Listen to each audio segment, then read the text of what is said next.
We are live.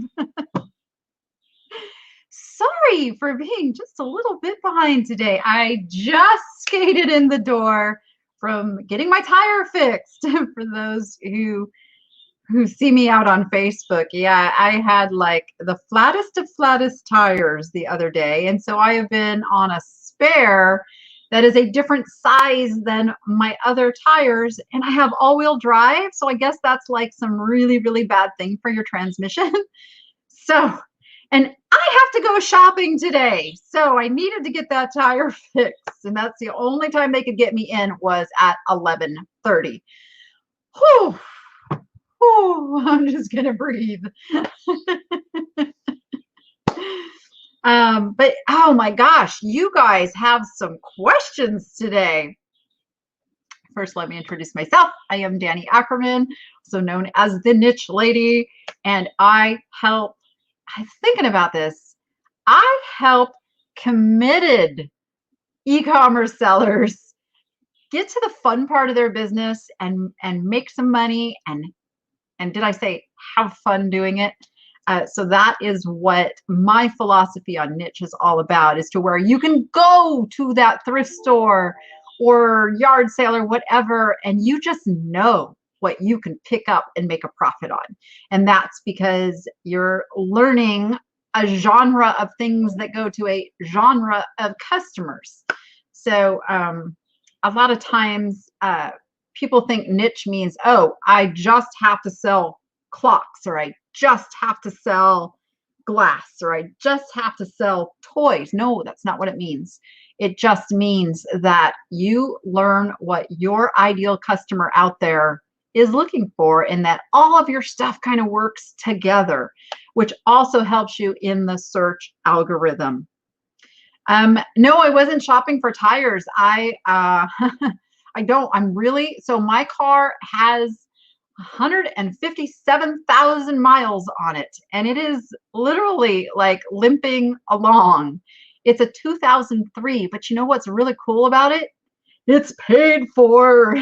So I am trying to get as many months out of it as I can before I take on a car payment. So I really did not want to put $500, $600 in tires on this beast. So fortunately, they were able to fix the tire. I'm going to make it through the winter, and then hopefully by spring, I will get another car. Not a new car. I don't buy new cars. I buy new to me cars.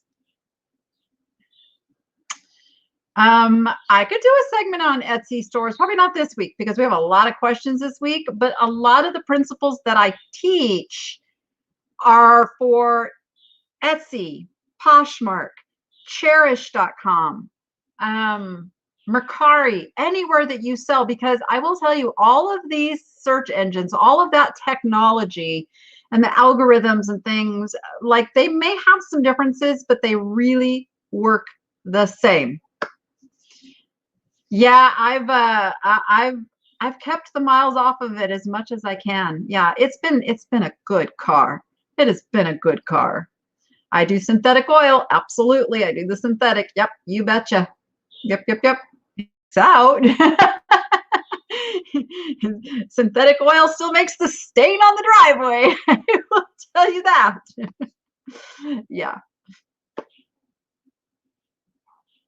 Oh, that whole Etsy team's like, maybe I can get somebody who's really an expert in Etsy to come on with me, because I don't claim to be an expert in Etsy. I sell on Etsy, but not very much. I just cross post to Etsy. Like my mainstay is eBay. So let's get into some of the questions here. And I'm not even sure we can get to them all. But I'm going to try. And we're also going to look at a couple of sellers' listings and the advice that I give them. See how that fits to your own listings. But I feel a sneeze coming on, and I'm fighting it back.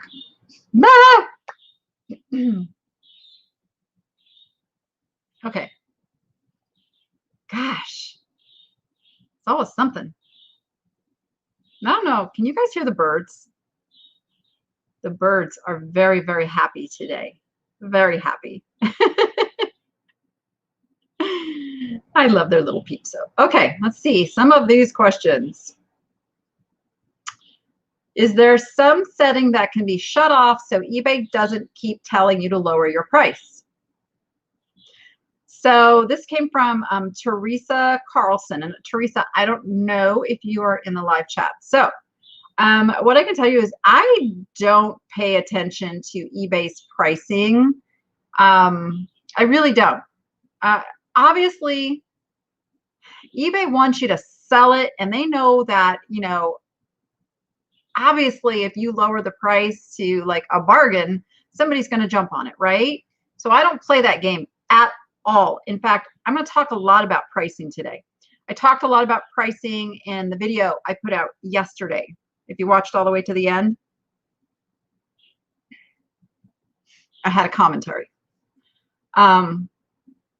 I think in the antiques and collectibles world, the pricing game is very dangerous for the value of our items in the long run. And this always looking at the most current solds, which I'm still going to say it, I'm going to say that I don't trust that those current solds are showing us all of the information. eBay tells us in the user agreement that they're not going to show us all the results. And I'm going to take that to mean on the sold side as well as the listed side. I think eBay is going to show you what benefits eBay to show you. Because I know you guys will have seen that many times you look for something on eBay and you can't find it, and the exact same search on Google brings up an eBay listing that eBay didn't show you. So I want you to think broader than the results that you're seeing over on eBay. I want you to look at things like, how many of this item that I'm listing are out there? If there's only a couple, you can consider that fairly rare. If there's none, well, that's rare. Now be careful when you are searching that you're not using so many keywords in your search that you are not coming up with the similar items. That's also one of the little pitfalls that you can fall into. So make sure that your search isn't so narrow that you're not actually seeing that there's a bunch out there.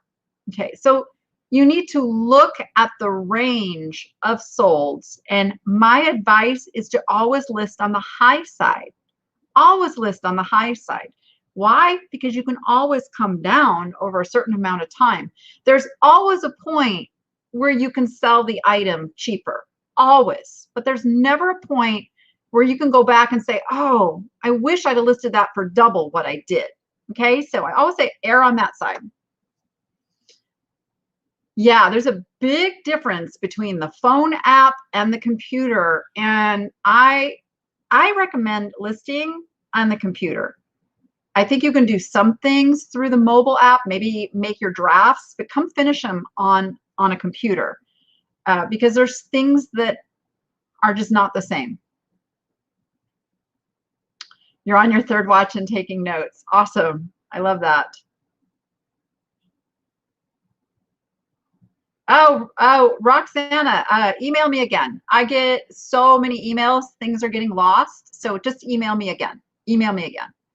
I honestly have not. She's talking about an item from when I did my booth tour, and I had said if anybody is interested in anything, I would sell stuff out of my booth. But I honestly have not been to my booth since that video. Like that's, yeah. So I need to get back down there. Yay, you listed a pair of, I guess I could show you guys these. The opalescent Fenton candlestick holders that were on the Niche to Profit group yesterday, $42. Yes, awesome, perfect, perfect. We're also going into the gift giving season. People are now shopping for other people, decorating. And then I got to tell you, historically, in the 22 years I've been doing this, you know what my best months are? Best months for selling antiques and collectibles. January, and February. Why? Because now people no longer are buying gifts for other people. They are taking their Christmas money and buying stuff for themselves. So they go shopping. And I love that.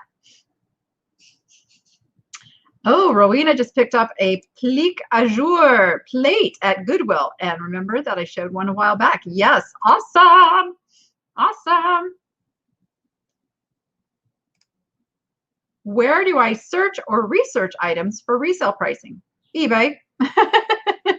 Really, eBay.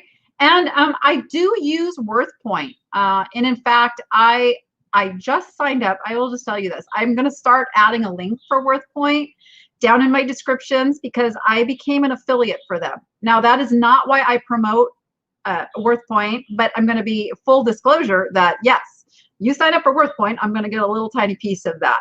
I use WorthPoint because they don't just pull information from eBay.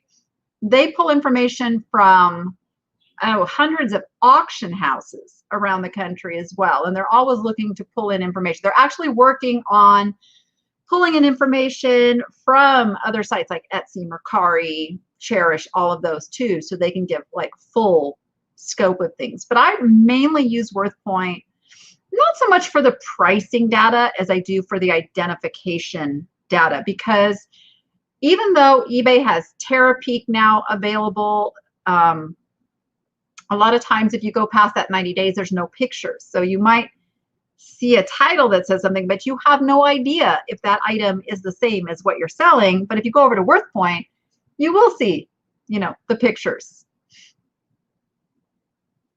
So your tech nerd son, say that 3 times fast, just surprised you with news that he's putting together a computer printer setup for eBay. Yay! You love these young whippersnappers. Can figure stuff out. Yeah, you know, I'm not a techie. I am not a techie.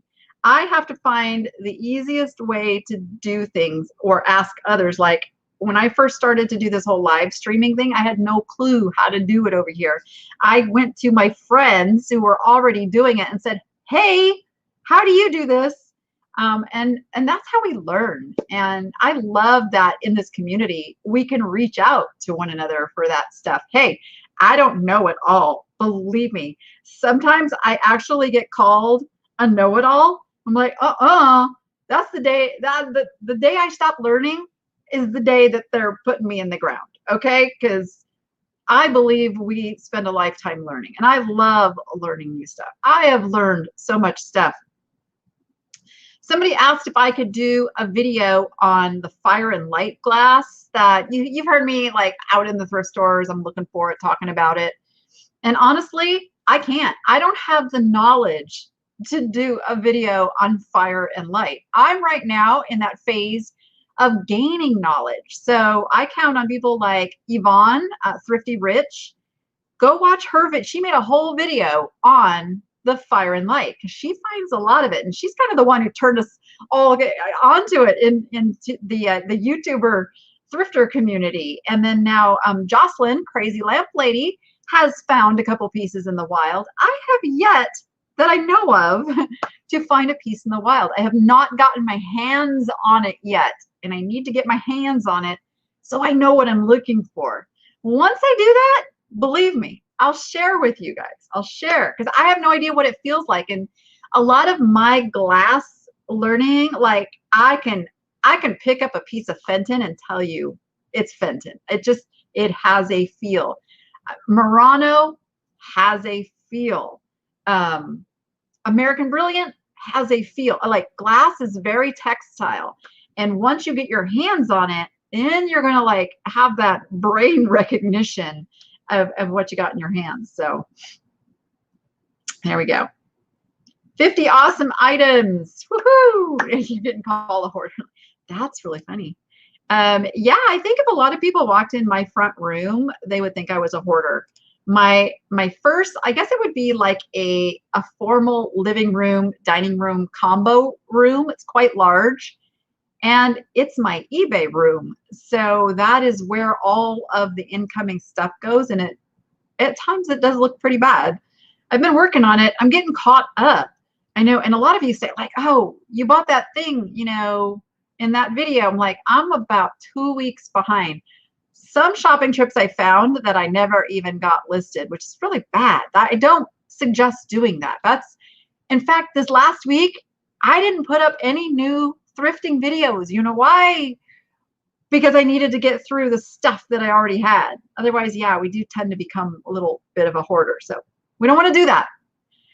Get a flow so that shop, bring it home. For me, I log it in, list it, and then it goes out into my garage to be stored until it's sold.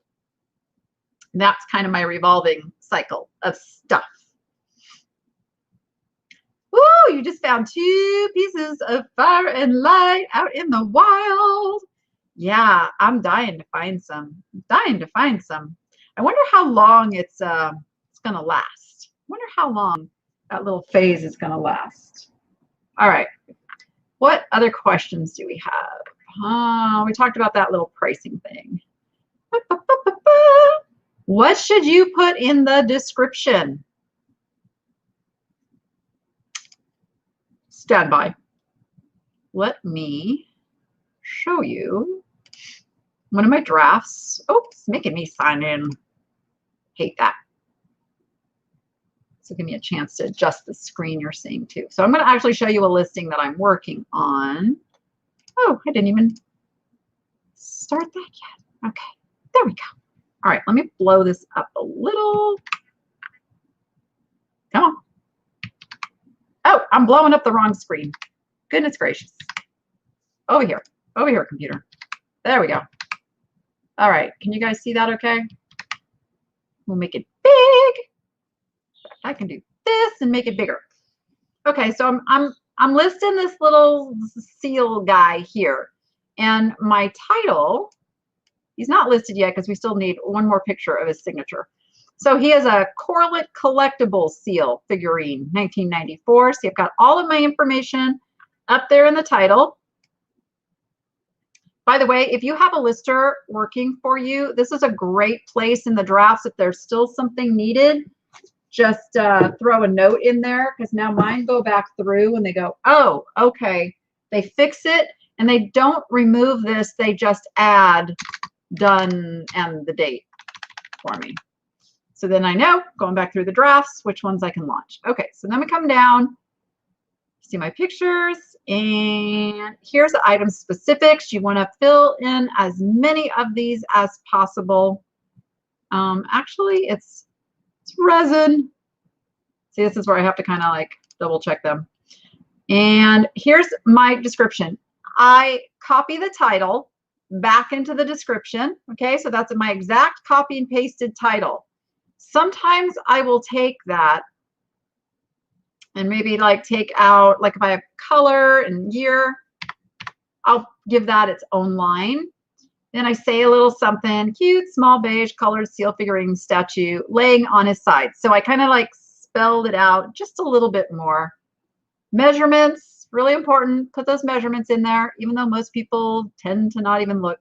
And then I repeat the condition. Now, the reason that I repeat the condition is because when I'm cross-posting over to other sites like Poshmark and Etsy, like on Poshmark, it's really important to have that down in the description for me, because that's what people are really looking at, is for more information. So I just make sure I'm doubling up pretty much on everything but the measurements. The measurements are the one thing that I just put into the description, unless it is something where there is an item specific and you can put the measurements in those item specifics. So I hope that makes sense. Okay, what's our next question?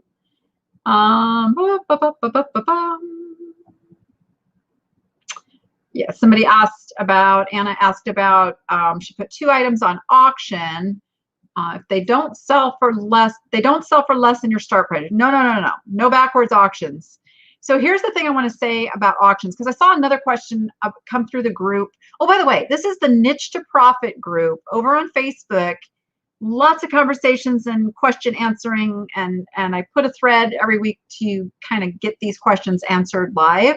And also, if you're in the chat, we can kind of like, if I didn't answer it completely, you can tell me and I can try to do that more.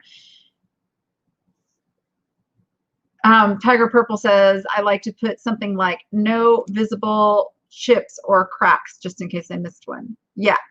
Yeah, I like to put excellent condition unless it's not. If it has like some normal scratching or normal wear from age, I just put normal wear from age. Makes them go look at the pictures. I tend to stay away from using the words chip or crack unless it has one. The reason being, we are a skimming world, and that might be the only words that somebody picks up in that condition. So be careful with putting that up in your condition box. Put it in the description if you want, but in the condition box, try, I'm not saying over, what's the word I'm looking for? Over, like say it's something it's not. I don't want you to say it's something it's not, but this is marketing also. You cannot lead with anything that might trigger them to go, oh, it's got a problem. I mean, I have this problem at the antique mall too, because they tell me I have to put as is on anything that's as is. Well, in the antiques and collectibles world, that's often a very subjective opinion of whether it really is an as is, unless it truly does have a chip. Now, if it has a flea bite, and a flea bite, I don't have a piece of glass over here. A flea bite is, as glass and porcelain, is like a little, it's like a little teeny tiny flea size nick, versus a chip is more substantial. So if it's just a little like rough on the edge or something, you can say some roughness on the edge, or flea bite, you know. Yeah, you can do that. Yeah. Blue sky it. Thank you. I like that term. I like that term. Yeah. You want people, aren't excellent or great conditions subjective of condition? They are. They are. That's true. But also, if it truly is excellent condition, where's all my examples? Okay. So I've got this guy here that I bought at a yard sale. Now he comes all in his like original box and everything. He's not exactly new. I can't even get him out of the box, you know, and I'm looking him over and there's nothing. There's not a mark on him, but I can't call him new. I'm going to call this guy in excellent condition. He's excellent condition. Now, if he had, like if the cork had a little nick out of it or something super minor, I would still say good or great condition and then describe what I saw. I only reserve excellent condition if I really can't find anything to call out. If I have to call something out, I don't call it excellent. I call it good or great depending on what it is. So blue sky just means we're not like pointing out the clouds first. We're giving them a reason to like the item, to say it's okay to buy, but then you can say, yeah, but you might want to go just look at the pictures, make sure you're good with this. Fantastic vintage condition. I like that too. I like that too. It's kind of like that. You got to sell the sizzle, not the steak. Have you guys heard that term? You know, on a billboard going down the street, let me see if I can remember this example. So 2 restaurants selling steak. The top one is a pasture with cows grazing. The bottom one is a juicy steak with the sizzling smoke coming off of it. Like, okay, which one is going to compel you to go to that restaurant and eat that steak? Think about it. I mean, yeah, the cow's grazing and saying, oh, we use organic beef. That's all fine and good, but it doesn't whet your appetite. It just gives you information. Whereas that juicy steak, that sizzling, that, ooh, like makes your mouth water because you see it, you can almost smell it. That's what we're talking about. We want to give our customers that through the pictures and the title. And then, and in the condition, we don't want to downplay any defects, but we don't want to over accentuate any defects. Oh, I just got a ka-ching. So does that make sense? Like, you want to be honest. You have to be honest. But there's a way of being honest that doesn't scare your customer away. Doesn't say, oh, this is like completely full of crazing and chips and cracks and blah and duh, and you don't really want it, kind of thing. Just make them go decide for themselves. I know, I got the cha-ching, cha-ching. All right. The cha-chings happen. It happens, guys. Okay, good. I'm glad that made sense. Okay.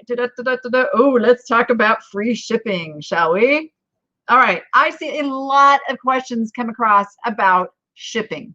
Shipping seems to be one of the most confusing, frustrating, terrifying aspects of this business.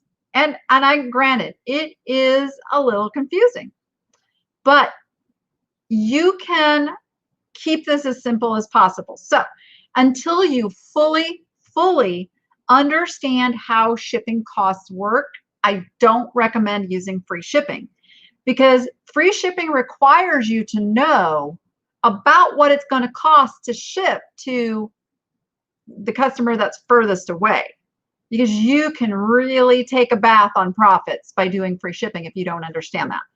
So free shipping is something that Amazon really brought into play when they introduced the Prime program. So you guys remember that? I don't even know what year that was. So they were the first, and they started spoiling customers on this free shipping concept. But basically, and this is what's crazy, is that Amazon wasn't truly giving free shipping.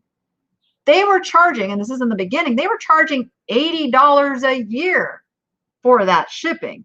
Now, granted, some of us buy a lot on Amazon, and we more than paid that $80 worth of, I think it's 120 or 129 now? I don't know. But anyway, this is what always frustrated me about eBay. So eBay goes, oh, look, people really love free shipping. You guys need to do free shipping. Okay, so I was one of the first sellers who jumped on board, and everybody thought I was crazy. So in the initial doing the free shipping, it worked out really well, because we were in a phase when customers really loved free shipping. Like, they started to expect it now. And there was a lot of sellers jumped on board, did free shipping. As years have gone by and more e-commerce sites have come to play, and even Amazon isn't doing the free shipping thing as much anymore, people got used to paying shipping again. So free shipping is not what it used to be. So I have gone back to a model of using calculated shipping. And all that means is when I'm creating the listing, and I will actually show you what this looks like. Again, let me come down here. I'll share my screen in just a sec. Okay, let's take a look. Let's blow it up big. So you can see this is how I set up my shipping.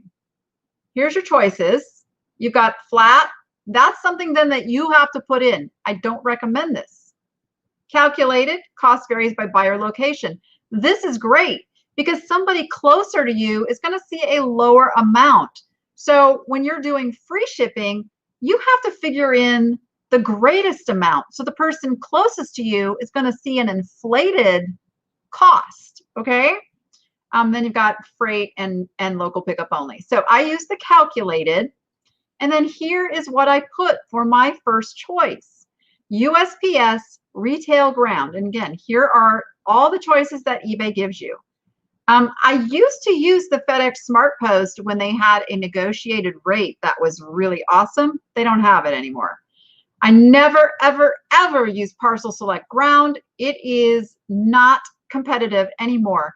If something's going to be cheaper than Priority to go Parcel Select Ground, it's probably better to go FedEx or UPS.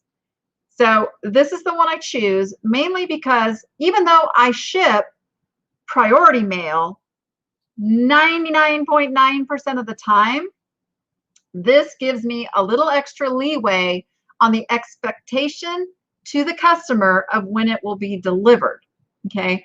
Now, you will see, oh, let me just say, first class, anything under 16 ounces can go first class in a plain box or envelope or baggie. But make sure you buy your postage through eBay. Don't buy your first class at the post office. Ever, ever, ever. Don't buy any postage at the post office, ever. There's no reason to. And FedEx Ground or FedEx Home Delivery. I do that for larger, heavier, all of that. And then you get down to your expedited, and you got all of these things. Now, keep it simple. I know there's a lot of discussion on, oh, let me come back on here so I can see you. There's a lot of discussion about using the flat rate and using the regional and using the A. The reason I don't go into that a lot, because it's really confusing. There are instances where those boxes can save you some money, but I like to keep things simple. And I'm going to tell you that 9 out of 10, Priority is going to be your best method to ship. So oops, I changed this. This should be Priority. So I do give these in here to show that an upgrade option if they want to do that. And some customers will actually click off the Priority, which is fine. That just tells me don't try to go FedEx or something. They want it Priority. So that is how I set up my shipping. And oh, one more thing. Let me go back down here. The weight. So see this 12 by 12 by 12. I never change those dimensions unless something is going to be oversized.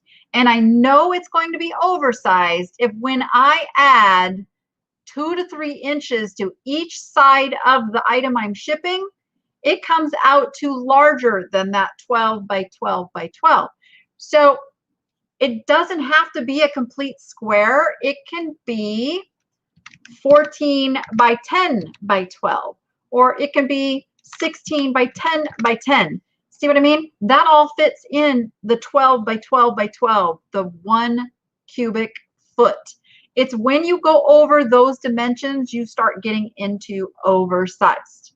And then the weight increments. So you can see they go in 1 pound increments. So you have some play there. Now, depending on the size of the box, your boxes are going to weigh anywhere from 6 to 8 ounces to, that's for the smaller ones, to about 9 ounces for the larger ones. And that's one of the other reasons, and where am I? There I am. It's one of the reasons I don't go dumpster diving for boxes. I get told that all the time. Oh, you could save money if you just, go get free boxes. The uniformity of the boxes saves me money because then I know exactly what they weigh. I know exactly what their size is. I know what I have in stock, and I know what I'm listing. It's just something I've come to in my business of keeping things simplified. I just order the boxes. Just order them. I know what size. And the USPS Priority boxes are free. They're free. So knowing what your weight is and then what size box your item is going to fit into, you know what the poundage is you need to put in there. So that's it. That's it to the whole, like, the shipping setup. And so, yeah, I know Canada is, I couldn't speak on Canada because I know Canada is completely different. In Alaska, you don't have ground shipping. Yeah, so there's always going to be exceptions to the rule.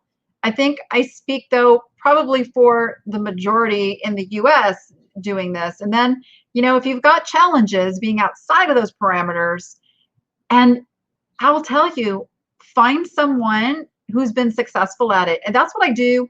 If I see the people in Canada who have questions on shipping and things, I tag my Canadian successful sellers to help out with that, because you guys already got it figured out. Since you changed your listings to free shipping 3 days ago, you're definitely taking a bath. But the other side of that is you're finally getting sales, but wonder when to go back to buyer paying shipping. Okay, see, that's a problem. A sale for a sale's sake is not good. I mean, we are in this to make money. So you should not be taking a bath.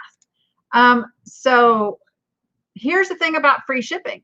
You need to calculate what that highest cost of shipping is going to be to that customer that's in zone 8. Build that. It's taking what your starting price would be no matter what, and then add that on top of it to make your price. And then keep in mind, people are going to make offers too. So then when you're accepting the offers, you have to like look where they're at, figure out what the shipping is going to be, all of that stuff. So yeah. Global shipping. I'm actually not using global shipping program anymore. I'm using eBay's standard international shipping program, which actually beats the global shipping program's cost. Now, keep in mind, these international shipping programs are third-party companies that are basically handling, what do they call that? Like a freight forwarding service. So you send your package to like Kentucky for the global shipping program, or where I send mine for the standard is in Redondo Beach, California. So I'm only responsible for getting it to that location, and then they put a whole bunch of packages together that are going to the same country, and now they make their money off some difference, in the shipping. Like, I don't even know exactly how it works, but here's what I always said about the global shipping program. Make no mistake, that's run by Pitney Bowes, by the way. Huge, enormous warehouse in Kentucky with multiple employees, right? Do you think they're doing that for zero profits? They're making money off of that program.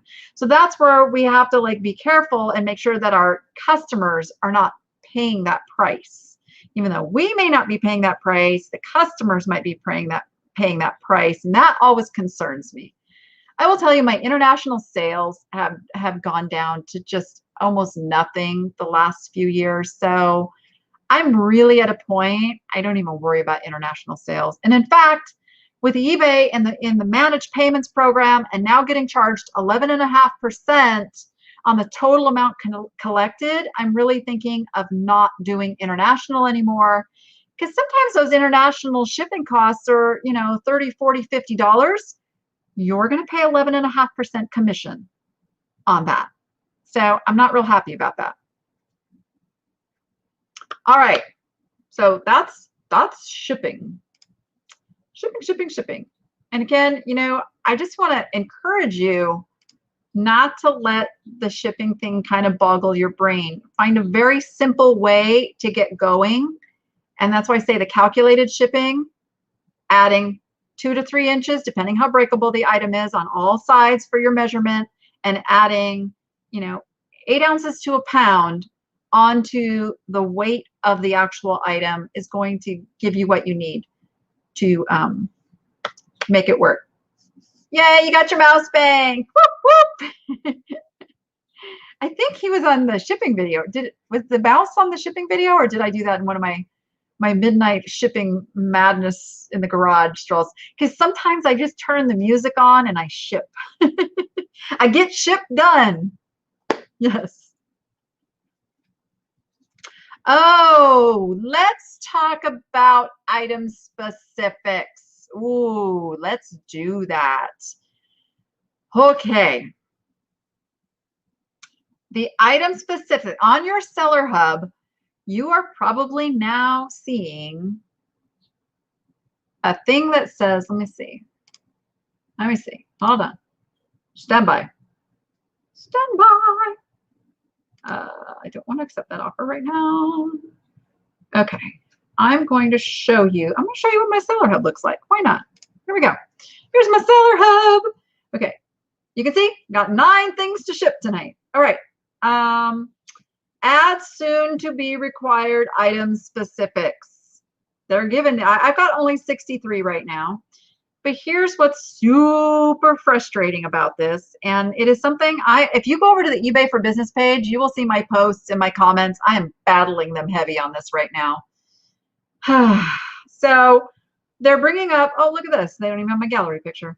They're bringing all these things up. Now, these are actually ones that my lister just did. So I know for a fact these item specifics were included. I know beyond a shadow of a doubt that these items were not only the item specifics done, but then my lister did them, and then I double checked that they were there before I launched the sales. So I'm going a little cray-cray with this one. Because they did an update for the fall seller update, which is going to have these new required item specifics. So something that the programmers did wiped out a whole bunch of item specifics. Now, I'm actually on a call with eBay Wednesday afternoon. Don't believe me, I'm going to bring this one up, as I'm sure other sellers that are going to be on that call are too, because eBay's taking no responsibility for this. They have simply just done the little, I'm sure they're copying and pasting. Sorry, customer support. It's what you do. Saying, yes, these won't be required. We're just getting you, like, they're not even acknowledging that they wiped out existing item specifics. So I am not right now going in and doing anything. Okay. I am going to, number one, wait and hear what eBay has to say about it, because they did this very same thing last year.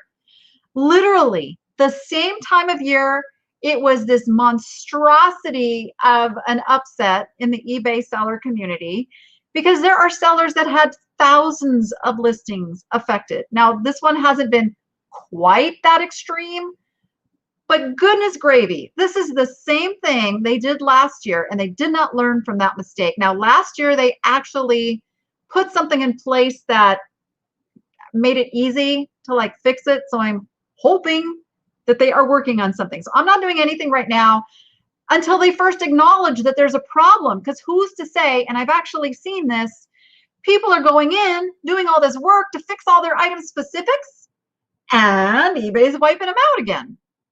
So, believe me, I got your back. I am so on this. You know, somebody told me once, actually not more than once, I get this comment all the time that I must be drinking the eBay Kool-Aid. Oh, heavens no. I am one of the very, very outspoken ones when it comes to stuff like this, because, and I have flat said this to Jordan Sweetnam, who's the VP, second below the president of the company. And I would say it to the president of the company, but I don't really have a relationship with him yet. I have told Jordan and other executives that they are out of touch, that they don't understand. And it's not a dig on them. It is simply a matter of they do not make their living. They do not rely on their livelihood and the food going on their table based on what little tweak eBay makes, what change to the search algorithm, the little things that they're tweaking and playing with and doing and yada yada. Sure, they know the mechanics of selling. They have some fun selling on the side, but it is not their livelihood. And that is such a huge difference. They're sitting there making a 6-figure salary. Those top executives are making good bank, and they've got full benefits, and they just don't get it. They don't get the frustration and sometimes the panic that we go into when this stuff happens. So yes, I absolutely am very outspoken on this stuff and when I'm talking with these guys. And I don't abuse my ability to connect with them. I'm very careful about, and we got a couple of them in the Niche to Profit group, but I'm very careful about tagging. I'm very careful about how I use my email and my phone call privileges with them. But this is one this is one I'm really, really, really, really, really seeing where we go with it. Yes, I am in your corner. Yeah. See, I don't think it's malicious. I don't think, I do believe that the new CEO and Jordan and some of the others that I talk to, I do believe they care. I don't think it's a matter of them not caring about us. I just simply think it's a very corporate level of thinking. And like, I lived with a programmer for 22 years. I know how this stuff works. When you have a programmer on salary, you've got to keep them busy. So they give them like, here's the bug list, and here's what we're working on, and here, I think the problem is they don't fully test. They say they roll things out slowly, but then they don't tend to listen to the error reports coming in, or they expect eBay sellers to stop what they're doing and report, every little glitch and every little thing, which is really hard for us to do. So yeah, it's tough. But every little tweak that those programmers make affects something else, and it can be like this big ripple effect. And sometimes they just need to roll it back. See, they can do that. They can roll back a change. They can always do that. I would hope that, I should say, I mean, at that level, there should be a backup, and then roll it out. And if it's a problem, roll it back and fix the bugs. That's how it's done. I know, I really wish they promised us they were going to stop making changes in fourth quarter, but I know. Yeah, that's so true, Yvonne. I imagine they're feeling, I mean, they're humans. eBay is this monstrosity of a think of it as this jumbo jet in the air that is 25 years old and been flying for a long time now. And every little repair and thing that needs to be done has to be done while it's in the air. They can't land that jumbo jet down and do everything that's needed and then put it back up in the air. I mean, they could, but that'd be really bad too. So yeah, it's like working on a jet in the air. So I get it. It's not easy. They got a big task, and whew, but it's just like one thing after another. It's like, all right. So we covered free shipping. If a piece isn't marked or isn't obvious who made it, where do you start your search when you are new to glass pottery, artwork, and other antiques? That's a good one. So, and you got some answers there too. So how do I start a search? I go with what I know when I start searching. And sometimes I don't start, well, I take that back. I always start in eBay, but sometimes I immediately end up going over to Google. So let's say, okay, let's take Rachel's little sculpture here. So I don't know, like right now, I say I found this at the thrift store. I don't know that this is a one of a kind. I don't know that this is the only one that she's ever done. I don't know what other pieces she has out there. I just know what I have here. I have it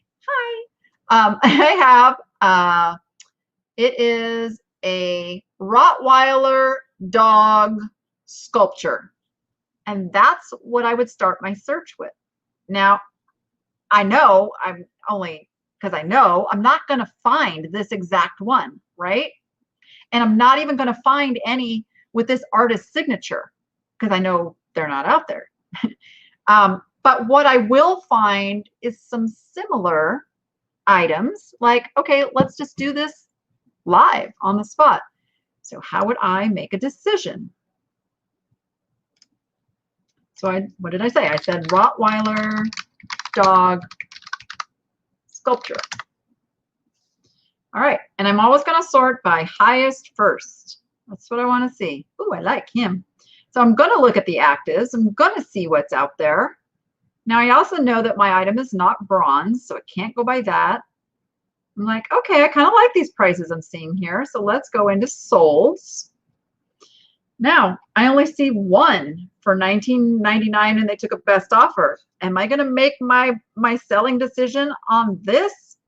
Heck no. And then I've got a couple things from international sellers. See, this is what I'm talking about. I'm finding it very, very hard to believe that there's only one result for a Rottweiler dog sculpture that is sold, right? This is where eBay's getting a little tricky. So now what I do know is when I went over here to actives, I got 42 results with those keywords. So that's my customer. I don't want a customer looking for a figurine. I want a customer looking for a sculpture. It's a big difference in mindset value there, right? So I'm going to kind of come down here. I'm going to look, find something in the range, I think. And if I was putting this on a listing, I'm looking, okay, he's wood. I'm probably thinking at this point, I'm going to list him in like the $70 to $80 range based on this because he's not bronze. And that's how I would make my decision. I would not spend tons and tons and tons of time researching because now, how do I say this? So research is good if you are really in learning mode. Like if this is your niche and you want to learn, I have spent hours on research. So I am not discounting research for its educational value, but I'm going to tell you that, I'm trying to think how I say this. So I only have so many hours in a day, and I know I need to get so many listings up. I don't have the luxury of now spending 3 hours researching an item. Maybe on a better item, I'll give myself, 20 minutes, maybe 30 minutes if I really think it's something valuable. If in my first 5 minutes, I'm kind of seeing, yeah, this might not be as good as I thought it was, kind of a thing, I will go with what I paid, kind of similar, what a similar customer, the range of what they're paying, and then kind of stay on the high side of that. So that's how I do it when it's not marked and I don't know. Yeah, I'm kind of reading over here, the comments, see what I missed. See what I missed. Talking about, the eBay platform. What comes to mind is the Winchester house. If you've been there we go. That's a little bit eBay-ish. I'm just saying. The Winchester house. Yeah, don't even worry about it. It's just a number. It's just a number. Most buyers, once you get over like 100 feedback, buyers don't care. All right. Okay. Moving on. So if you have an item with comps of $500 to $700 having been sold on eBay and you are a new seller with not much feedback, do you list it for a specific amount or auction it? So if your comps are $500 to $700, so there's two different things there. So let's take the equation of being new seller out of there, okay? Everybody has to start somewhere. So Molly, when you say new seller, how many feedback do you have, if any? Because the first thing I tell brand new sellers is like, if you haven't been a buyer and established a feedback number, go buy some stuff.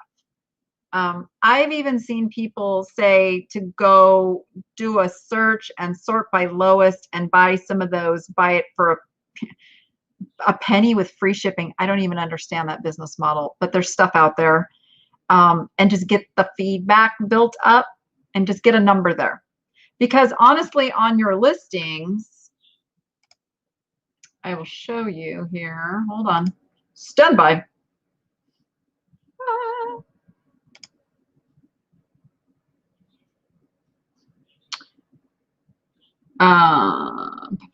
Hold on. Where's that? Oh. Okay, we'll just go in here. Let me take that off of there. So let's say I'm interested in this guy here and I go in there. You see over here? All I see is a number. It doesn't tell me if that number was gained through buying or selling. It's just a number. I notice he's only got 322. He, she, whoever they are. 100% positive. That's pretty easy to maintain.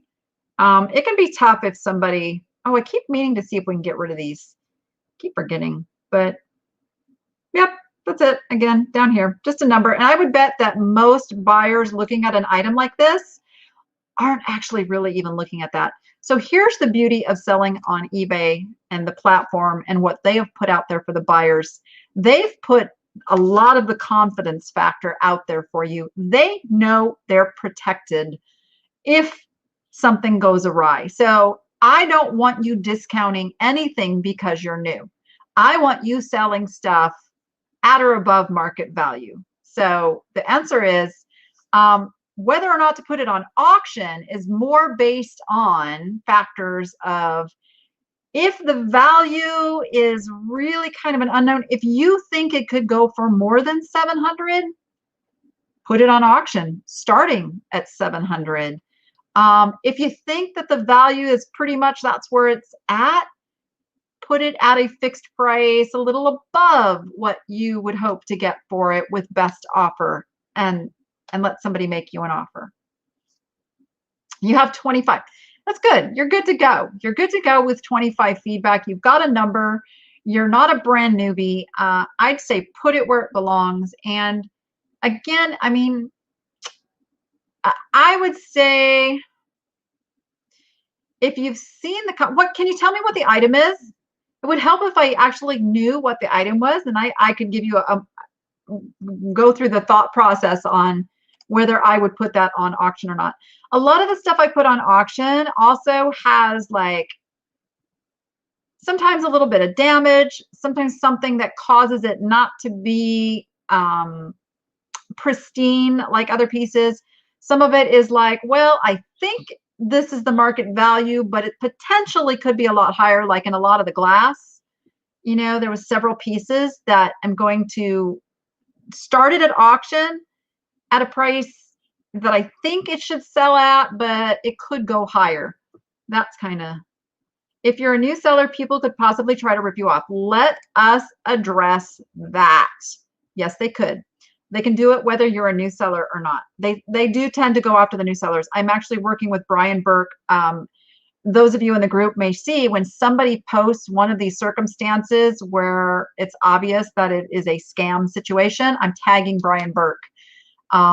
Also, anybody wants to let me know, I will put you in touch to report directly. You want to report those buyers. Report, so they can get shut down. It is against eBay terms for them to be doing that, obviously, and they want to catch them.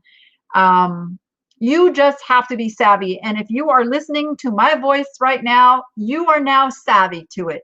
If you are a new seller and anybody messages you and asks you to do anything outside of eBay messages, if they want to send you money in some other form than through the eBay payment system, if they want to overpay you and have you put money into the package, if they give you a phone number to call, don't do it. Everything stays in eBay messages. They have the proper way to pay. And then once they pay, you have the way to ship, and everything falls in that circle of protection. So just don't fall prey to it. Shut them down. Shut them down. Okay, so she's got a Royal Copenhagen. All right, let's go over here. Let's go over here.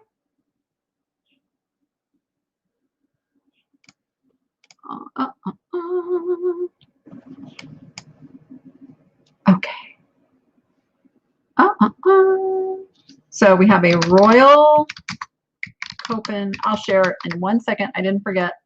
Hagen, Flora, Danica, Salt Cellar. Okay, I'm not putting in the Circa part just yet. Let's go search that.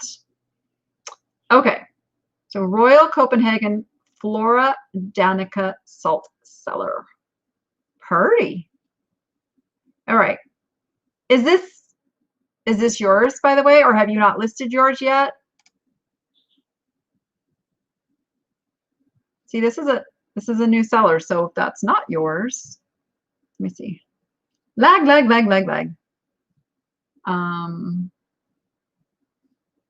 just waiting to find out if this is your listing or if this is somebody else's listing. Molly.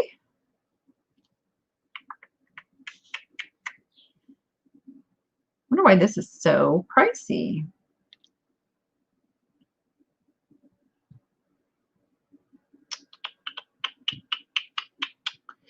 Okay, I'm going to break over into some listing reviews here in just a second, but I want everybody to kind of get something out of this because this pricing thing, super near and dear to my heart because we have the collective power to increase the value of items. The only reason the value of items has gone down, and I'll just put me back until Molly answers if that was her listing. Okay, yours isn't listed. Okay, so we'll learn from this listing. So let me just say this real quick.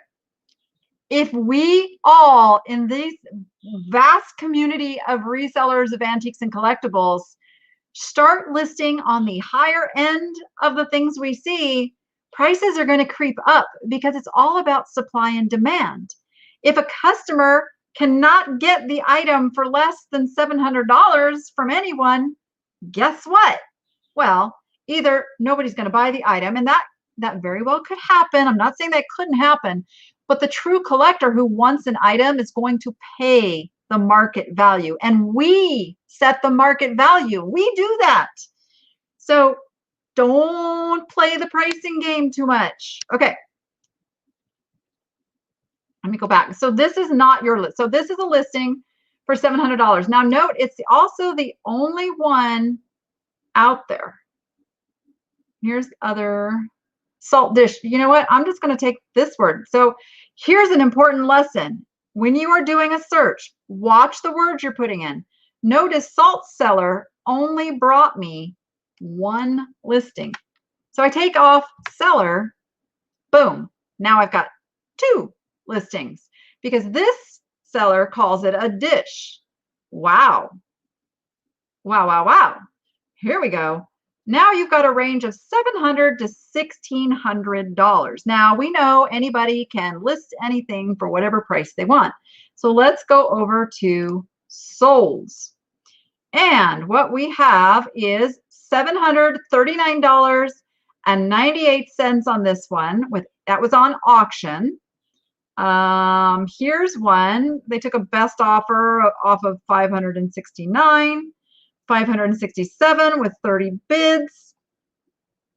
And then you get down here, you got a soap dish. So in this case, if I had this item, I was looking at this item. Let me just I'm pulling this up to see where they started the bidding at. They started the bidding at $186. That's a little scary. I wonder if they got paid. Huh. Okay. Yeah, looks like somebody else came in above. All right. So that one, and where'd they start this one? They started this one at $49.99. So both times those prices started kind of on the low side. So it is an item that looks like it will sell in auction format. Now we see that there are two available. This one does have best offer and they haven't sold it. So I'm looking at going, okay, maybe this is really a good auction item. So I would start this at auction. I would probably start it, I don't know. It would depend how much I paid for it. Let's say I paid $100 for it, like at an auction. I would have to start it at least $300 just to be comfortable. And if it's truly worth, you know, $500, $600, $700, it's going to go there. But if it doesn't, if it sells for the 300, I have turned $100 into $300 in a week. So I know that is the crazy price differences that we have out there. Yep. Yep. So that's what I would do. All right. Okay. I have to shut off this little notification ringery dingery thing on my phone, or it's going to keep chirping the entire time we are together. I'm also going to do a little quick tortoise check. You guys remember my oh, she's not out right now. So see, I have my little ring camera in her pen, making sure she's not on her back somewhere. Okay. She just passed her her physical at the vet's, and she is doing great. All right. Okay. Yeah, it could be money laundering. I don't know. Or they just think they have something like way more. It's also from Denmark. So, but what I wanted you to notice was this seller, this goes back to our original question. The seller only has 19. They only have 19 feedback. Let's see how many they've received as a seller. Ah, none. None. Brand new as a seller. Okay, so received as a buyer, there's where all their 19 came from. That's where their number came from. So there you go. That answered that question. Turtle time. I know, but she's not out right now. Oh, I could show you. We'll take a little tortoise break. All right, let me show you the picture I got. This little guy's name is Tiny. Tiny is so chill. Tiny likes to just hang out on his little slate before he goes. He's literally just hanging loose there, just hanging out. I love my little shell dogs. Okay, but nice piece. Obviously, that is an item that is pretty nicely sought after. So, okay, let's get into the first listings. Oh, and I forgot to note who's Fantastic Five. Fantastic Five. Say hello in the chat if you are with me, because I didn't write down which name went with which. No stores. So these are sellers. We're going to talk about eBay stores here. You picked that up at a church sale for $1. Gosh, I love those stories. That is so awesome.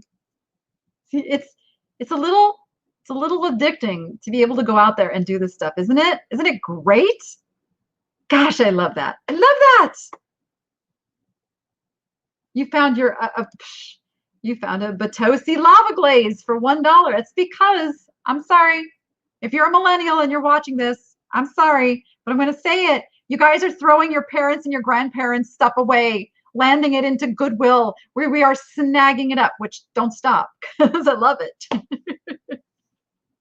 Send it to Goodwill. We'll find it. We'll take care of it. Yes. Wow. That's awesome. And this also, I tell you guys, go with your gut. If you find something like that and the price is $1, $2, $3, $4, $5 even, your gut, build that gut instinct that says, yeah, you know what? That looks like something good. I don't know what it is, but I know it's good, because that's the stuff that's going to make you money. And if it doesn't end up making you money, you have still learned for next time. Yes. Awesome. Okay, wait, I just saw something here. Okay. I just set up a store and they closed it because it didn't move over my items in categories. So now I'm going to start it in November again. Okay, I don't understand. So eBay is not going to move your items into categories. They're going to have everything into one category called Other until you create the categories. Now, once you create your categories, then you can move items into those categories, and you can actually have things in 2 categories, which is how I'm able to put things into one of my sale categories as the second category.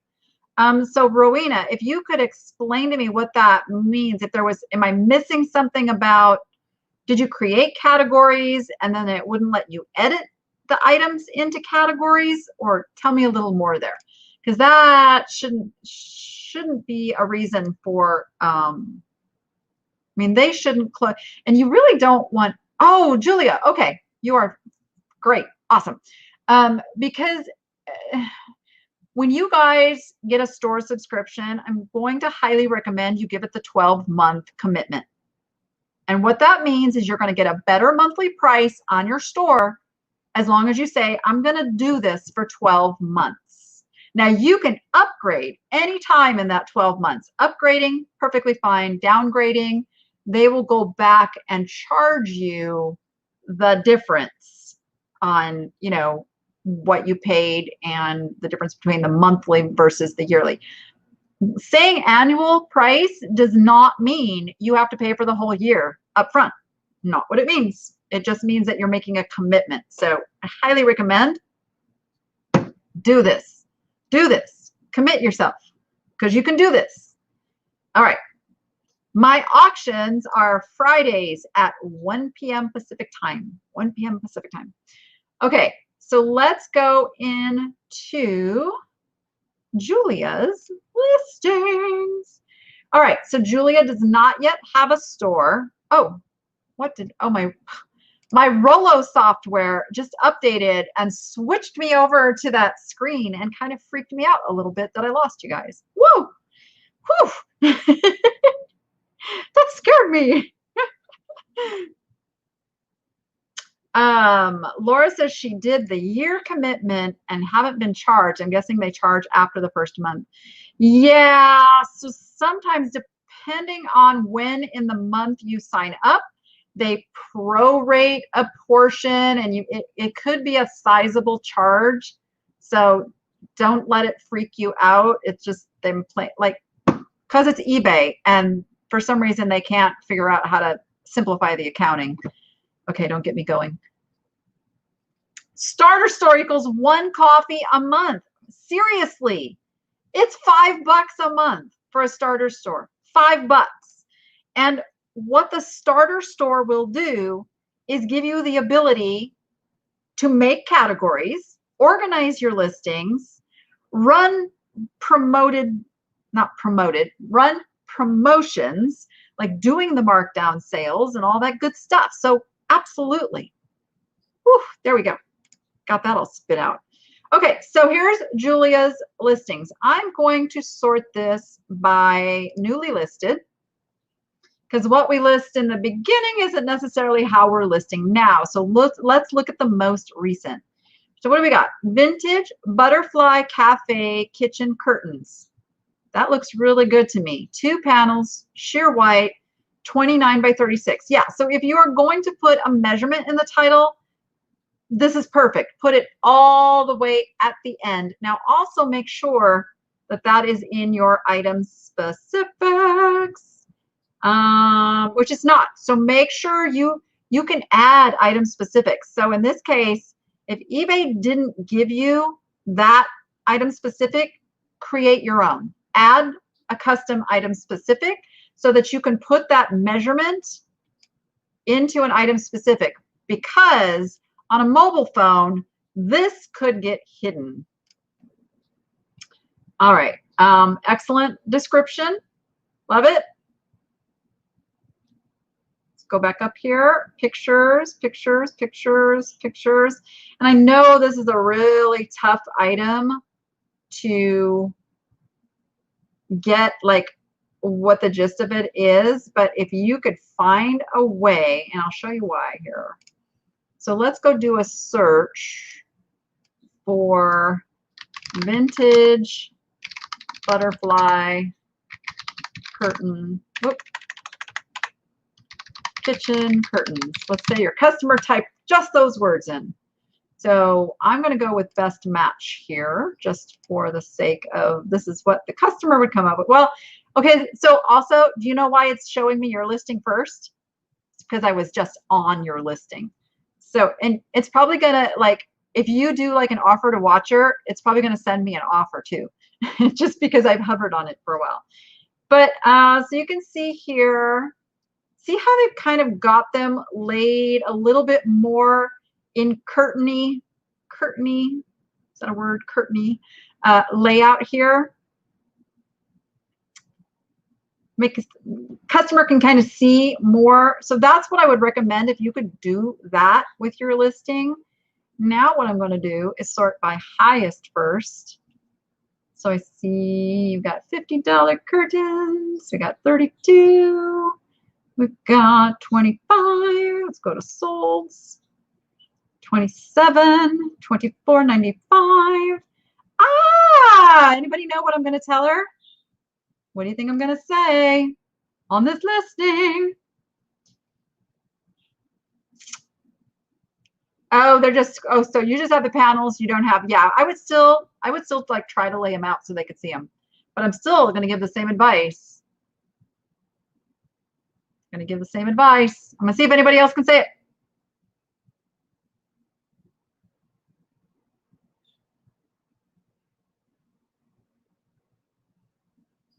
Up it. I would up that price to at least 24.95. Yeah, rag 1602. You got it. Up the price. 24.95. Up at that $5. Raise the price. Raise the price. Raise the price. Give yourself a place to go with that best offer. You raise the price up to $29.99. I guarantee you somebody's going to offer you maybe 20 bucks. And then you're like, ka-ching, right where I want to be. Whereas starting at $19.99, you get a best offer. Somebody's going to offer you 10. Where do you go? You're not going to make a lot of money. And you can't really fault people for trying, right? And we get frustrated, but a lot of times it's because we didn't start at the right price to accept that lower offer. Okay, first one. Indiana glass candy dish and lid ice blue princess diamond vintage. I like Indiana glass candy dish.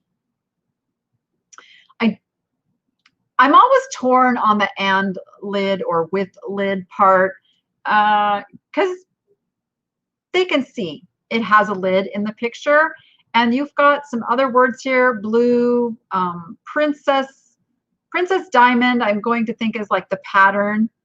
And so again, this is one of those, let's go see.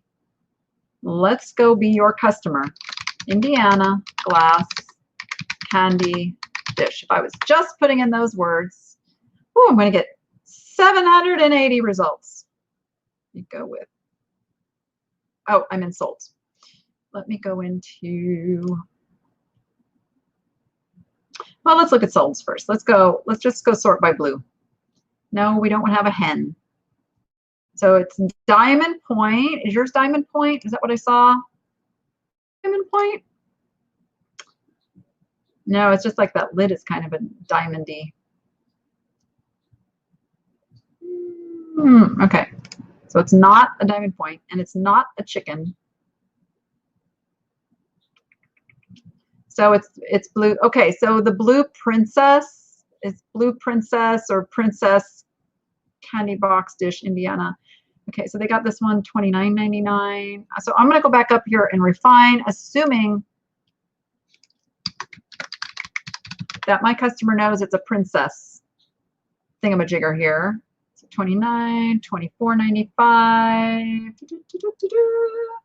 How many are available? I know those are carnival. I know it's a little different ball game. I actually like the blue better than the carnival. So, okay. Okay. I'm okay with your price. I'm okay with your price on that one. We're good there. I think you got to move the ice blue princess up further. And I would probably maybe even take out diamond because that's going to confuse people who are looking for the diamond cut. Ice blue is the color. Okay. Yep. Princess is the pattern. Okay, gotcha. So I would say Indiana glass candy dish, ice blue, princess, and then you can tack on the vintage on the end of that. Filling out your item. Your descriptions are really good. Your descriptions are really good, just as they should be. Okay, let's just see if anything else kind of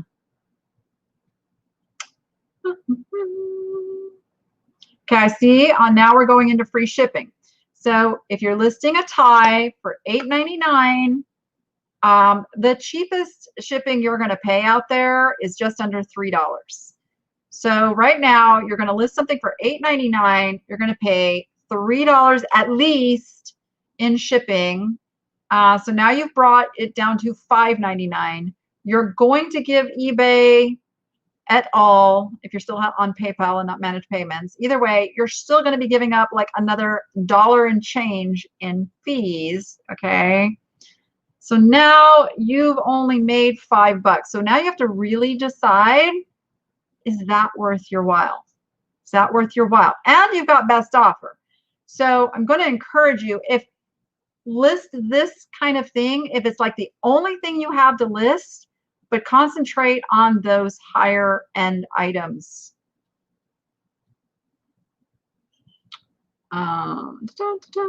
Anything else? You're doing good here. I would just say subscribe to a store. Be careful with your free shipping listings. I think I like how you're taking pictures of those jeans too. You got like an artsy eye going there. You could actually do a little editing with this and make that almost a pure white background. Those pictures would be popping. It's very artistic. I like it. Ooh, I just got an offer on my Howard Suzuki carved orca killer whale sculpture. Ooh, that's kind of exciting. Should I go check? Let me know if you want me to go check what that offer is. Yeah, I like how you're taking pictures. I like how you're taking pictures. I would just pop those pictures with a little contrast and brightening up. Again, salt and pepper shakers, the geese. Yeah, I bet you could ask more for these. So let's go look. And I hope this is helping others, even though I'm specific on these listings, you guys, the stuff I'm saying, you can look at your own listings and determine, you know, some of these things that you need to do on your own listings. So I'm going to say goose, salt, pepper, shakers. 917. Let's go look at solds. All right, that's better. So let's go down, see what people are willing to pay for geesey geese. Ooh, that's very similar to one that you have. These are even Avon, and look, from Australia. So somebody's paying $14.45 and $24.57 shipping. Look at this. Don't let this fool you. $8.67 with $20.96 shipping. Okay, let's go US only just to like keep this reasonable. There we go. $15.96, $12.99. And even though they're not the exact ones, they're still cute little goosey gooses. $14.99, $14.99. Yeah, see, they started off in 1987. Yep. So let's goose up the price of those gooses. Yep. Raise them up. Raise up the hugging geese. I would say to at least $14.99. And these are even cuter. These are even cuter. These are definitely $14.99 or more. So raise those prices up. Teddy bears, salt and peppers. You could even raise that one up. I can tell you right now, you could raise that up a little bit. I'd say at least $19.99 for 2 pair. Kitchen prayer. $12.99. Yeah, raise these up. $14.99 at least. Oh, I love these. Disney Anna. Those have got to be worth more than $14.99. Okay, I just have to look. Let's look. And this is just means you are being conservative. Were they Disneyland? You're being conservative with your pricing, which there's nothing wrong with that. I'm just trying to help you make a little more money.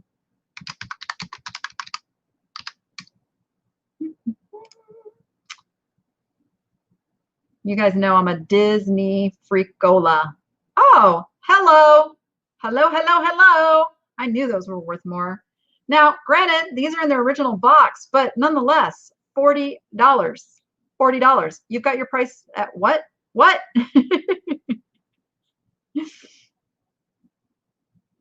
Yeah, Disney sells And plus, nobody can go get their Disney fix right now. Here's another set, $18.88 plus $9.60 shipping. Yeah, let's go raise the price of those. Go do it right now. $24.99 on those. $24.99 on those Disneylands. The name Disney, Disneyland, anything Disney, you just shot value up. All right. You're doing great though. Let's go take a look at your solds real quick. So okay, good. Yeah, see, you took a best offer on an already really good price on these guys. Those are really cute. Yeah, so I would just say watch these prices that you're offering things for. Yes, you will sell things, but it's okay to have less sales with higher margins and use the time you would spend listing those lower margin items to list more higher margin stuff. Did that come out the way my brain was thinking it? I think you guys know what I mean. So you're selling stuff, which is good. Now we just want you to sell stuff for higher prices. So let's see how many you're listing a day. The 12th, the 12th, the 12th, the 12th, the 10th, the 9th, the 9th. So you're trying to list daily, it looks like, at least get a couple up daily. That's good. That's going to help you. Yeah, you should be seeing at 140 listings, realistically, you may not see sales every day, but you're going to see consistent sales, as consistent as you are launching listings.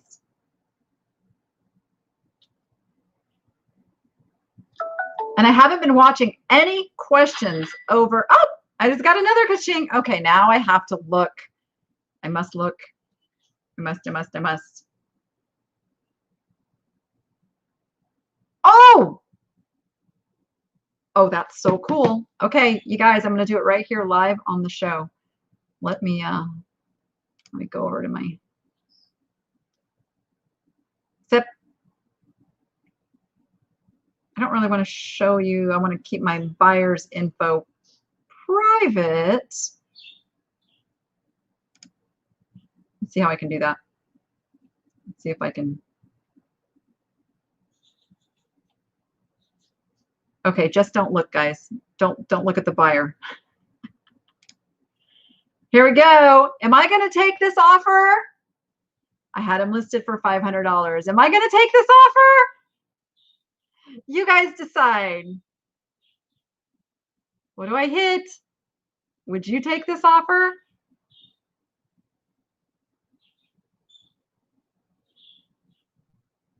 Boom. Sold. We're gonna get here. Let me get the ka-ching really going for you guys. Let me turn up my volume. Make sure you can hear the ka-ching. We're gonna hear the ka-ching loud and clear.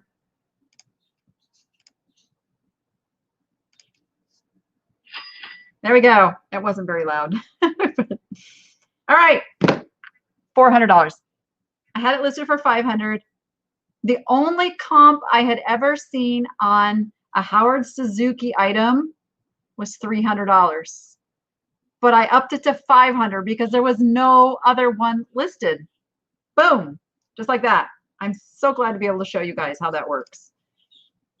All right, where were we? That was fun. Okay, so Julia, you good? You good? Got any questions before I move on?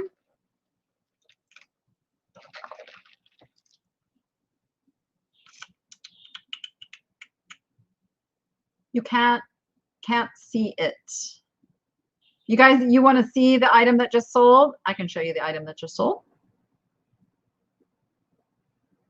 I'm just making sure I didn't miss any of Julia's questions. Okay. If you ask something, ask it again because I'm kind of paying attention to chat. Hello, Australia. What time is it down under right now? Never get those time zones quite right. Let me go back and show you what I just sold. That's very exciting. That is very exciting because I just had to pay the car registration on my car. So this is the item that's sold, and I'm a little sad because obviously I love it so much. That's another reason I priced it super high so it could stay here a while. It went into my decor, and now it's coming out of my decor. But hey, it's all good, right?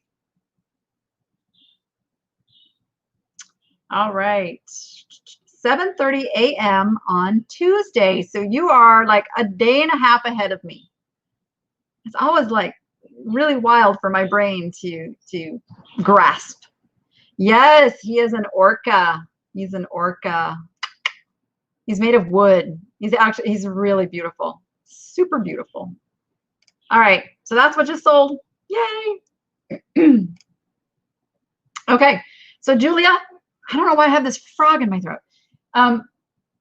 Go subscribe to an eBay store and start making your categories.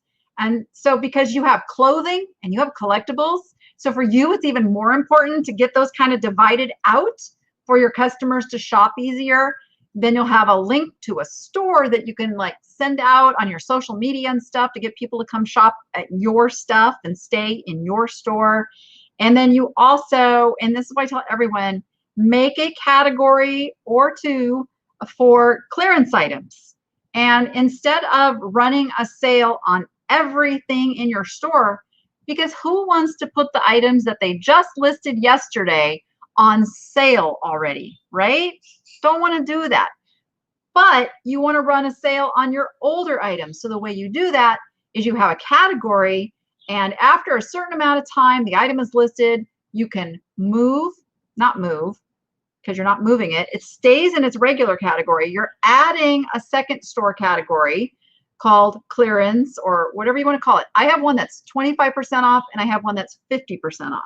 I have two under the subheading of clearance. And so then when you do a markdown sale, now you just choose that store category. So only the items in your clearance category go on sale. And those are items that you're ready to clearance. And so that for me is the biggest reason to have a store, is so that you're not having to just lower prices and do all this tweaking and stuff. Like you can have a very methodical way of running your pricing and your business, which every single retail store out there does, including Goodwill. I mean, we know they price high, and pricing high is all relative to what the store is. So Goodwill, Savers, all those places have gotten into this mode of pricing high because they know they're giving a discount at some point.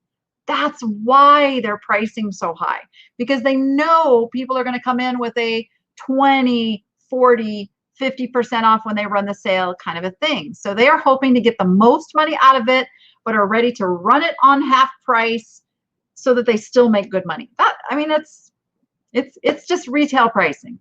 Yeah, retail pricing. You never win the race to the bottom. That is so true. So true. Yeah. Another favorite saying, though, is you can't go broke making a profit. So don't be afraid to take an offer on an item you've had listed for a while, especially when you've built that margin in. So this gives you more room to do that too. Okay, let's look at, this is DLJ Frompa. DLJ Frompa. And again, forgive me, I forget whose store this is. I should have really attached a name with a name. Oh, your Goodwill doesn't do discounts. You don't even have the tag color thing? Where are you? Where are you that your Goodwill is so behind the times? Hopefully they have really good prices then to begin with. And I don't know who it was who told me about the Northern Arizona Goodwill email thingamajigger, because I just want to thank you. I only go to the Arizona area. I go once a month when my friend goes out. She runs her route of houses that she has to go maintain out there. So I go there and we go to the thrift store. So I only use it once a month. So I get my 20% off and it's a beautiful thing. Louisiana does that. Well, we need to talk to that Louisiana Goodwill. Hopefully, though, that their prices are just good to start with. Are they just good to start with? Because if that's, I mean, there is that then. Okay, I'm not. So DLJ from Pennsylvania. Is this your store that I'm going to show right here? I'm just thinking the DLJ is the same. Is this your store? Am I talking to you on this one? All right, let's dig in to this one. Let's go by, oh, you know what? I am going to look at some of this. So right off the bat, I'm seeing something. Oh, good. Okay. I thought the DLJ must be. And what is your real name? Just so I can call you by a name other than DLJ. You can just give me a first name. You can give me a faux first name. Just give me a name. What do you want to be called? Dale. Okay. Thank you, Dale. So I'm seeing something a little disturbing on these first couple of listings. Do you see what I'm seeing here? This, ooh, $60 of shipping on these guys. So what I suspect happened here was you put in a dimension that was over that 1 cubic foot. Let's see, how big are these guys? Da, da, da, da, da. Ah, I don't see a size. Okay, so right off the bat, you want to make sure that you update this listing with the size. I'd probably find some other item specifics you could add in here as well. I would take all of this info that you have on one whole line here, and you can copy your title, which is Pear Vintage 1959 Huckleberry Hound and Yogi Bear Stuffed Plush Knickerbocker. All good words.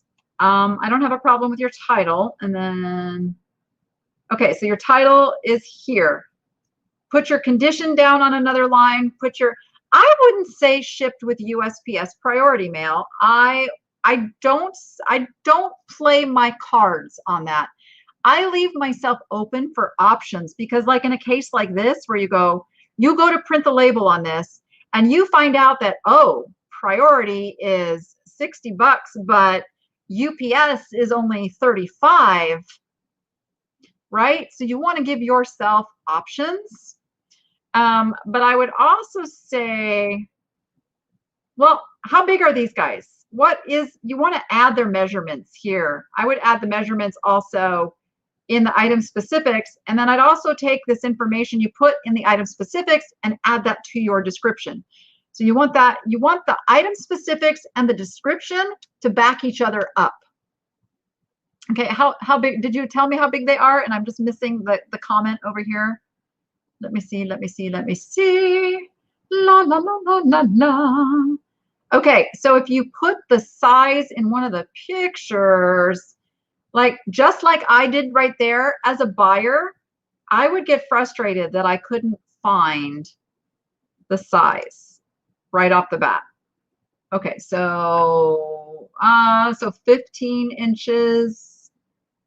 So they're about 16, 17 inches. So this is a tricky one because you want to put them in a box. But what I'm thinking, now you don't have the measure, see, you don't have a measurement the other way across. So you want to give your full measurements in the description. Don't just rely on pictures to convey that information. And what I would say is if you stack these one on top of each other, you want to measure that measurement. You've got your length, and then what am I missing? Oh, and then because I think what you'll find, I don't know what you put in for the dimensions, but I think you could get these under the 12 by 12 by 12 criteria and get that shipping way down. I would even say you could, I don't know how bendy they are, but if you could put them kind of head to toe and kind of bend the legs like over each other's head, you can probably shave off about 3 inches on that side. Yeah, bend up the feet. Yeah, that's because you went oversized. I'll guarantee it's because you went over the 12 cubic foot on these. Guaranteed. That's the issue here. Because I see also on your tennis bag, same thing. If you put in, and again, you've got the measurement here, 33, 34 inches-ish. Now, 34 inches, yeah, you pretty much got a lot of it right there. But again, does this fold over? Yeah, I don't know that I would double poly bag those because they're so fragile. Those I would want to put in a box because of the rubber and the fragility, fragility. But this looks like an item that could fold into a poly bag. So again, you've got $73.30 on shipping there. Yeah, the bag will fold. So get this under 12 by 12 by 12 on your shipping dimension. Yeah, for sure. And that's going to go down. So that's going to help you on that right there. Also, I never, ever, ever put and I don't do this. I personally don't use a measurement in my pictures at all. But if you do it, don't do it in your first pictures. Do it toward the end like you did the other one. To me, it just kind of cheapens the item for your gallery pick. It makes it look more yard sale-y. If that makes sense. We're trying to convey that we are a professional seller that conveys confidence. I'm sorry. I saw the ouch. I try to be gentle, but yet I want to give you the information that's going to help you sell your stuff for better money. Okay. But yeah, we are trying to convey confidence in a purchase at a very good price based on the pictures and the information that we're giving people. That's how you get away with asking more, is because then people will trust you. But yeah, so go fix that. Be careful of using any little symbols like this in your titles because that can hurt you in the search. The ampersand, I generally leave that out unless it is an actual part of a name, like, for instance, Fitz and Floyd, where people expect it. I'll usually just leave that out and just say bag storage. Might not even need to put the word storage in there. And then work on your item specifics, because that's, oh, fits up to 6 rackets. That's, so maybe multi-bag storage would give this more value. Yeah, there we go. I like that. Okay, now I'm going to go to your newest. So we got 40 pair of clip-on SB. What does SB mean? SB earring, estate lot, vintage, modern, mixed style, colorful, chunky. Let me know what I don't know what SB means. I don't know.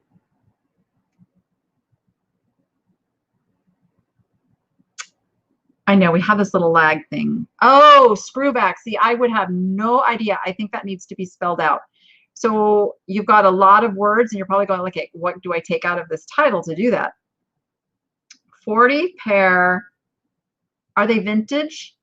I'm thinking if they're screwback, they're vintage, right? I would say 40 pair, clip-on, screwback, earring. I'm not sure. Do people search estate lot? Is that like a, yeah, okay. Most people searching screwback will not abbreviate. Exactly. I don't know if estate lot is a term that people are actually searching for. This might be something you can just add into the description. Vintage, modern. I would take out mixed style because it's probably not a term people are searching for. Colorful and chunky, those actually could be words people are putting into search, so I'm not against using those. But I think that would fix it. And I don't know, $30 seems too cheap for 40 pairs of earrings. That I would want to be at least $1 a pair. Wouldn't, and you guys agree with me? Again, I'm not a jewelry seller, but that just seems incredibly cheap on that. New green science weather station kids lab. So again, words in the title, are people putting in the term new, or are they selecting new from over on the filter? So you don't need to put the word new in the title because look, it's right here. eBay's telling them it's brand new. So you don't need to waste space and algorithm characters in your title with the word new. I would put green science weather station kids labs 4M terrarium homeschool cyber school. Yeah, I think that's all good there. I would just take out the new. And is that about what these are going for? To those of you who have to leave, bye. Bye-bye. Thank you. Thank you for being here. We'll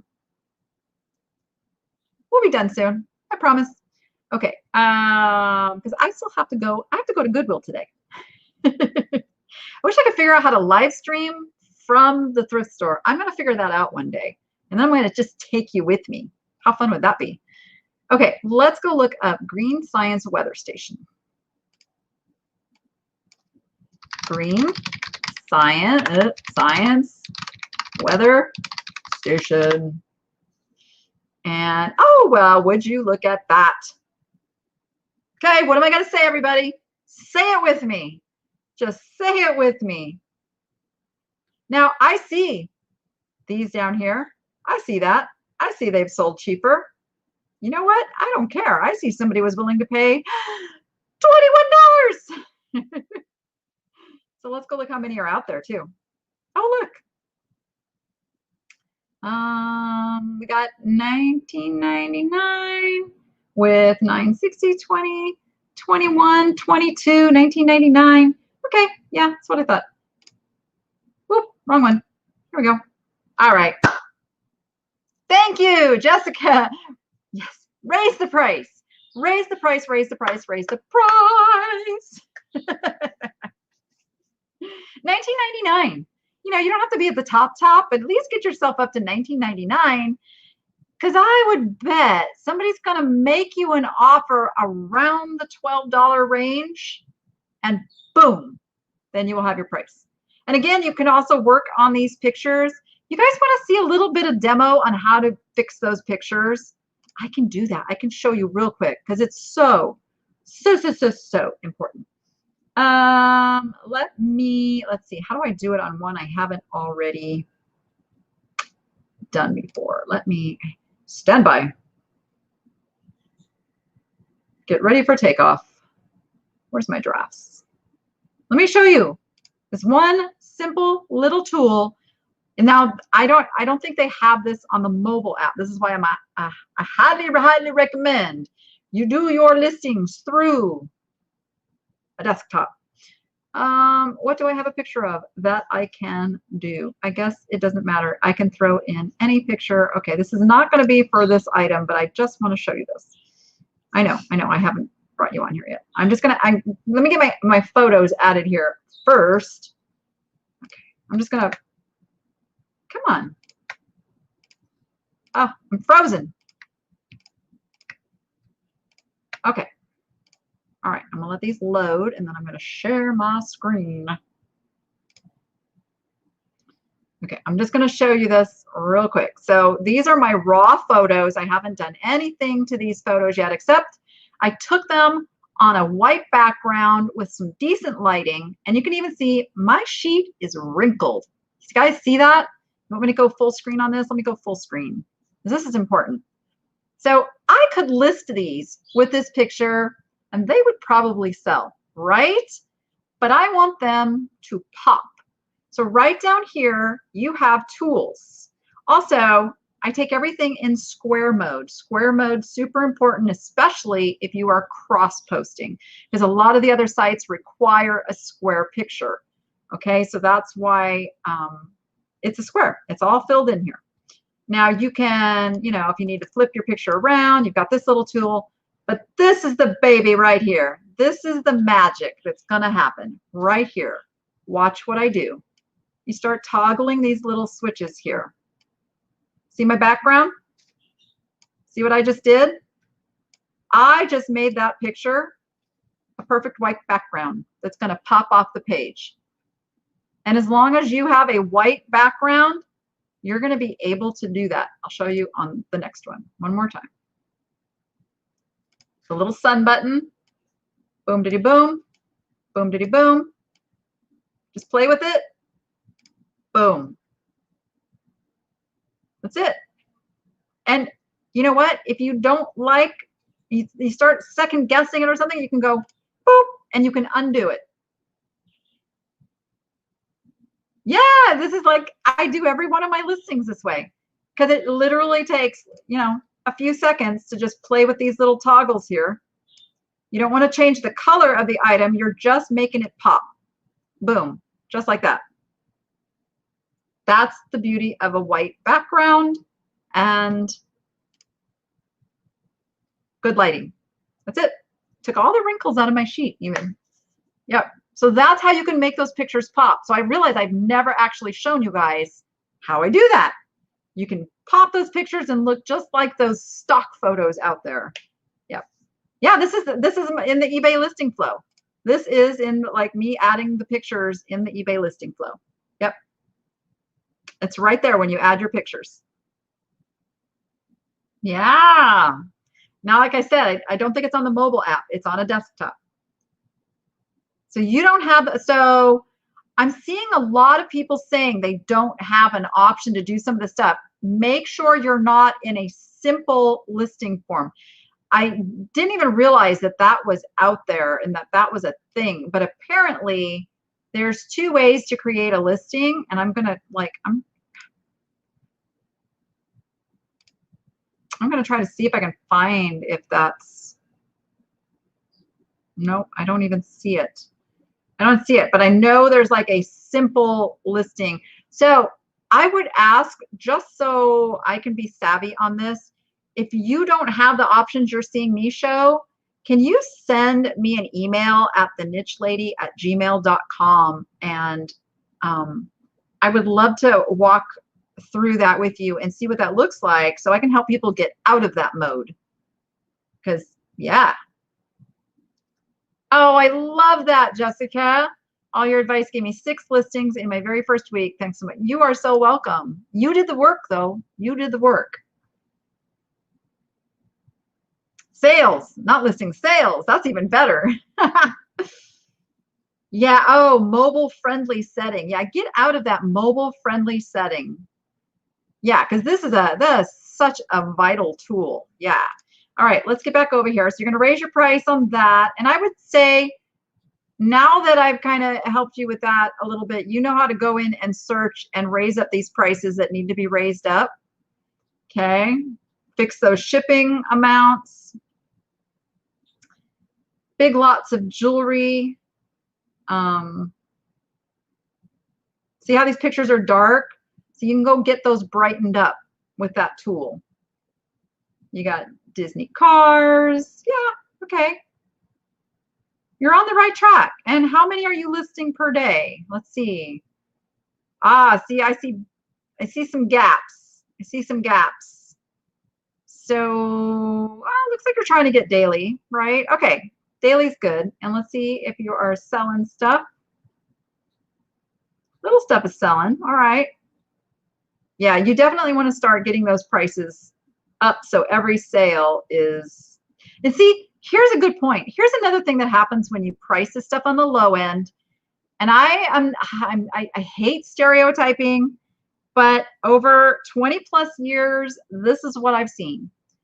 People who are looking for the lowest price on something end up being the customers who give you problems. or don't pay or have remorse and all of those things. Now, I'm not saying that everybody that bargain shops is doing that, because I'm a bargain shopper, but the tendency is for it to go that way if you are pricing on the lower end of things, because you got people shopping that know that they shouldn't be shopping, and then they feel bad, and then they look for a reason to get out of it or try to get their money back. Yeah. Revise some of your listings as I suggested and sold 4 items. Woohoo! I love that. I love that. All right, so you are on the right track. I love this. I love it. Love it, love it, love it. Yeah, it's as fun for me to see you guys sell stuff as it is for me to sell stuff. Honestly, that's what's in it for me. Like, it just makes me so happy. Yeah, that sale was canceled. I suspected, you know, when I saw that you even took a best offer on it, right? And you sold it for cheaper than $12. Yeah, I get it. I know people are out there spending money they shouldn't be spending, especially in times of, like, people are spending their unemployment checks on things they shouldn't be spending it on. I mean, it's tough. And it's one of the other reasons, you know, pricing on the high end is you usually have somebody who can afford to buy the item. Yes. You are so welcome. You are so welcome. Hey, everyone, don't forget to go vote. You go to the community tab on my channel, and there is a poll right now. We have narrowed it down to 3 names that you all in my chat are going to be referred to very soon. I'm going to let you guys do the voting. I'm going to close it off, and by next week, you're going to have a new name. How's that? So be sure you go and put in your 2 cents. Well, not really 2 cents. I'm not asking for money. But yeah. Queen Elsa, do both. Do both. Cross list. You know, I use List Perfectly. So List Perfectly is a software that basically gives you a little, there's so many different ways you can use it. I use it from my eBay listings to cross post to other places, but you can list directly on List Perfectly and then put it out to the different venues, or you can add it, and then all of your Etsy listings, it'll give you a little thing where you can cross post them over to eBay, and just takes the information and the pictures and everything you've already done, so you don't have to do the work again. You just cross post it over. Yeah, I do the same listing on eBay, Etsy, Poshmark, and some on Cherish, but that List Perfectly doesn't do Cherish yet. And some on Facebook Marketplace. It does Facebook Marketplace too. So, I mean, I have a code down in my descriptions that gives you 30% off to give it a try for a month. So just be sure you use my code and get the super cheap first month and check it out. Oh, List Perfectly isn't in Canada yet? I thought they were. I know they're working on it. They're working on it. And the thing is, the 2 ladies who developed List Perfectly are also eBay sellers. So they know. They're e-commerce sellers. They know. They built the tool for themselves. And then, you know, kind of started putting it out there, and it just took off like wildfire, because we're like, yeah, this is awesome.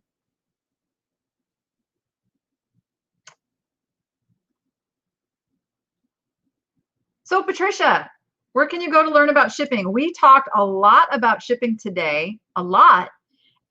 Just go back and watch a lot of my different, especially the live shows. We talk a lot about shipping, Or you can go over to the Niche to Profit Facebook group, and you can ask your questions there. Ask specific questions and get one question answered at a time. I think what we tend to do is we take this thing called shipping and we go, there's so much to it. But if you just eat the elephant one bite at a time and just simplify where you can simplify, and then start learning more and more and more to where you can, you know, just understand it more, it takes away all of that confusion. You are so welcome, you guys. We talk about shipping, I think, almost every week, because it is one of those areas that causes a lot of grief for you guys. Pricing on shipping is what I'm uncertain about. Yep, we talk about that. In fact, we talked about that a lot today. So if you go back, you need more. So come over and join the group. Come over and join the group. What and where is the place to find those store options? Which store options are you referring to? Let me know. But we're going to wrap this up today. Thank you all for being here. We will have another live sale on Friday. And for those who weren't here at the last one, I'm mixing it up. We're doing about half and half of jewelry and then what I call fun stuff, which is like collectibles. And we even auctioned off a piece of my daughter's original artwork. It's going to be worth thousands one day. But yet she's in trouble because she did not get all her schoolwork done for first quarter. So my little artist would rather paint than do her schoolwork, but it's all good. All right, guys, we will see you here again when we do this all over again. If I don't see you Friday, I'll see you next Monday. And with that, go be profitable and make it fun. Bye, everyone.